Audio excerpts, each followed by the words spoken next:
Imagine yourself high above the ground on a steep rock face.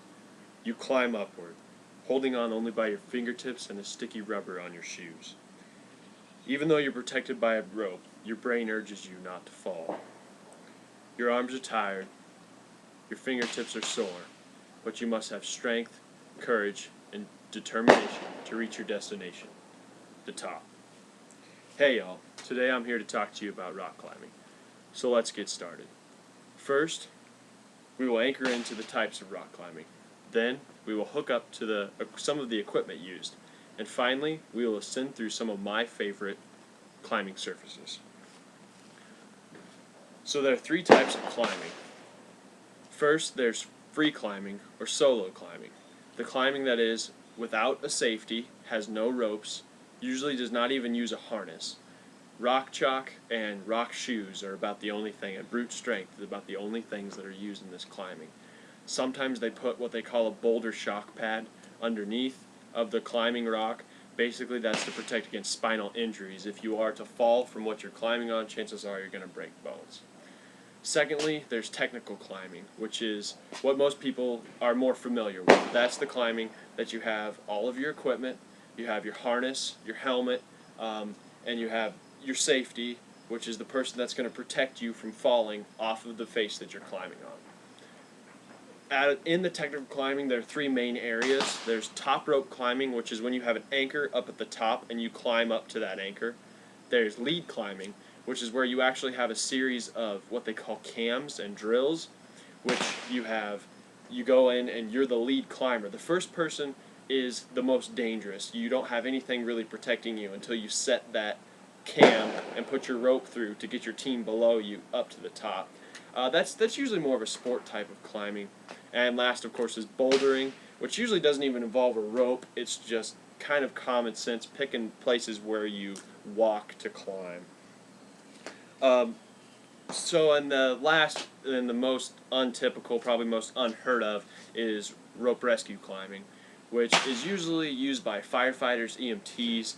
An application around my hometown in Broken Bow would be if a car were to drive out into a canyon and they would get into trouble and wreck, then the firefighters are able to go in, span passage across the canyon, drop down, pick the victim up, and come out, and without really putting any more danger to the firefighters or the victims.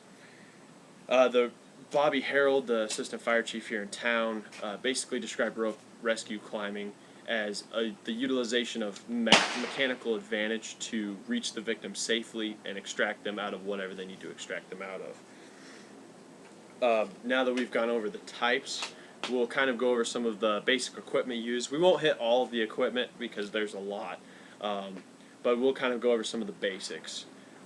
First is your harness. I wear a black diamond harness. It's a more advanced harness that has a little bit of a slide to the leg for personal reasons. That's one thing about equipment choice. It's personal choice minus rescue climbing. Of course, that's going to involve your stretcher, your medical first aid kits, and things of that matter that are needed to get the victim out of that place to save him or her.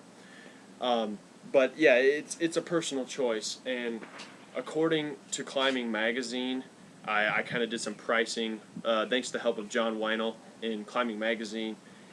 Basic climbing equipment, say your carabiner and your figure 8, which I don't have with me here, but and a rock climbing chalk bag, and of course you've got your helmet and the harness, and then some other things that are used for anchoring to the rock. You're priced around $2,000, so it's not something everyone can just run out and go start up, but it is a lot of fun. It's one of those activities that once you get some of that equipment, it's really easy to just go out and do anything, anywhere. Of course, around Nebraska, mainly all we have is climbing gyms, but really it's worth the drive to Wyoming, in my opinion, to go climbing. Now that we've kind of went over some of the equipment, let's go ahead and dive into some of the surfaces used. First you have, like I talked about earlier, the bouldering, which is from 1 to 2.4 on the climbing scale. 1 climb is pretty much like a flat, almost climb with rocky boulders around, and then a 2.4 is a pretty steep face, but still it's just boulders that you kind of pick your way around. And then you have your climbing wall, which you have specific holds and things like that. One of the main climbing walls I climb on is down at UNL on campus at the rec center.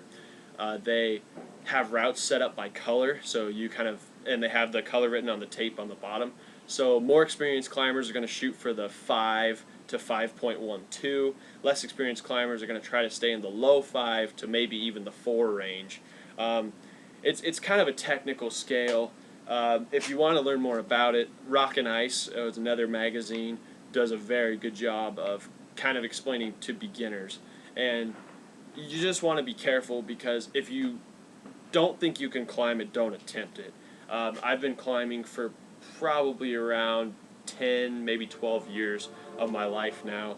I'm a pretty advanced climber. I've done some pretty cool climbs, but just be smart about it. And so the final type of face is called the sheer rock face, and that's obviously just what it sounds like. It's a sheer face, and you use certain cracks and holds and chimneys and smears, which are what you use with your climbing shoes, and you smear the toe and just push, and then you just pull yourself up using basically reverse body strength. And so pretty much today we went over the basics of climbing. I didn't get extremely in depth of a lot of things, but just a basic overview to give you guys a little more of an idea of climbing. We anchored into the types of climbing, then we hooked into some of the equipment that's used, and finally we ascended through the surfaces of climbing. I really hope this has helped you guys spark an interest of mine to you.